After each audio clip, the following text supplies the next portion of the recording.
Saudi's unilateral Yemen ceasefire offer rejected by rebels. The Saudi-led coalition fighting rebels holding Yemen's capital plans a unilateral ceasefire to begin early Wednesday ahead of the holy Muslim fasting month of Ramadan. Dubai, United Arab Emirates.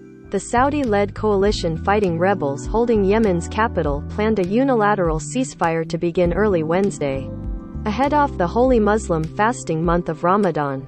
The Houthis rejected the proposal as meaningless, without the coalition fully reopening the countries. The coalition planned to begin the unilateral ceasefire at 6 a.m. 0300 GMT to facilitate negotiations in the kingdom that Yemen's Houthi rebels are. Brigadier General Turki al-Maliki, a spokesman for the Saudi-led coalition, said late Tuesday it would take all steps and measures to make the ceasefire successful, and create a positive environment during the holy month of Ramadan to make peace and end the crisis.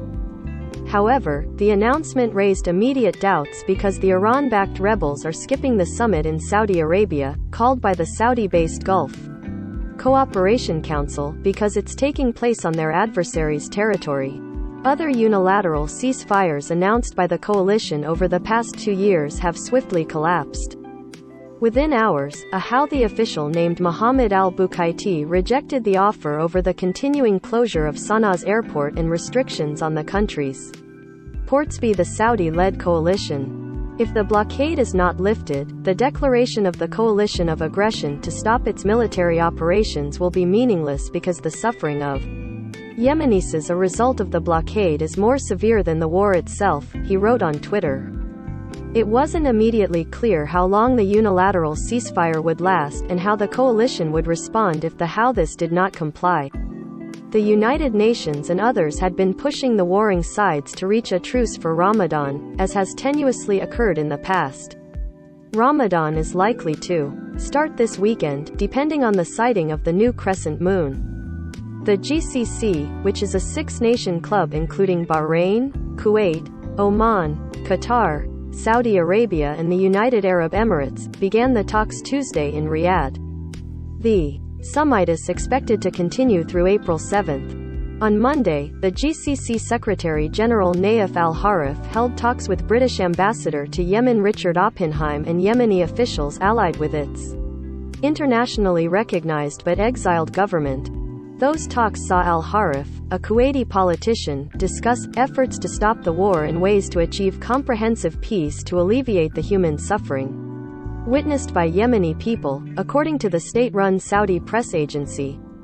Al-Harif attended the World Government Summit in Dubai on Tuesday, but didn't speak about Yemen at his appearance. He declined to answer any questions from an Associated Press journalist as he hurried out of the building, saying, "I have a flight to catch."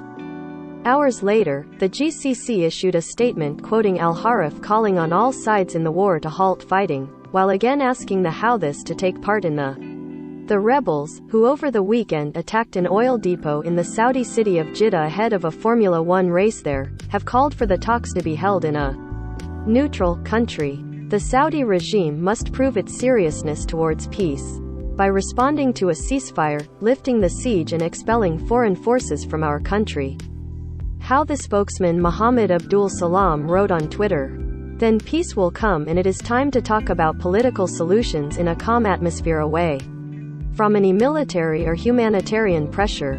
However, a Geneva-based rights group focused on Yemen, SAM, accused the Houthis of arresting 3 Yemeni civil rights activists in Ibb province who planned to attend the Riyadh talks. The Houthis did not respond to questions about the arrests. Iran's foreign ministry spokesman, Saeed Khatibzadeh, supported the Houthi position in a statement Tuesday. He also noted Ramadan was soon and said a possible prisoner swap could help ease tensions. The plan proposed by Sana'a in good faith carries a strong message suggesting robust determination to end the war, lift the cruel blockade on people and resolve the Yemen crisis through political means, Khatibzadeh said. U.S. Secretary of State Antony Blinken spoke late Monday with Saudi Foreign Minister Prince Faisal bin Farhan. The State Department said the two discussed support for the UN's proposal for a Ramadan truce in Yemen and efforts to launch a new, more inclusive and comprehensive peace process. U.S. Special Envoy for Yemen Tim Lenderking traveled to Riyadh to take part in the talks. The U.S. under President Joe Biden has pulled back from the Saudi campaign while still supplying the kingdom new air defense missiles. Yemen's war began in September 2014, when the Houthis swept into the capital, Sana'a, from their northwestern stronghold in the Arab world's poorest country. The Houthis then pushed into exile the government of President Abed Rabbo Mansur Hadi, elected in 2012 as the sole candidate after the long rule of Ali Abdullah. A Saudi-led coalition, including the UAE, entered the war in March 2015 to try and restore Hadi's government to power. But the war stretched into long, bloody years, pushing Yemen to the brink of famine. More than 150,000 people have been killed in the warfare, according to the Armed Conflict Location and Event Data Project. Those include both fighters and civilians. The most recent figure for the civilian death toll in Yemen's conflict stands at 14,500. Also, Saudi airstrikes have killed hundreds of civilians and targeted the country's infrastructure. The Houthis have used child soldiers and indiscriminately laid mines across the country. Meanwhile, gunmen shot and killed a security officer in Yemen's southern port city of Aden on Tuesday, security officials said, speaking on condition of anonymity as they were not authorized to brief journalists. They identified the slain officer as Captain Karam al-Mashriki, with the UAE-backed Security Belt militia. Al-Mashriki was the second senior security official killed this month in Aden, the seat of Hadi's government. No one immediately claimed responsibility for the killing. Associated Press writers Isabel Debray in Dubai, United Arab Emirates, Sami Magdi in Cairo and Ahmed Al-Hajj in Sana'a, Yemen, contributed to this report. Follow John Gambrell on Twitter at www.twitter.com/JohnGambrella.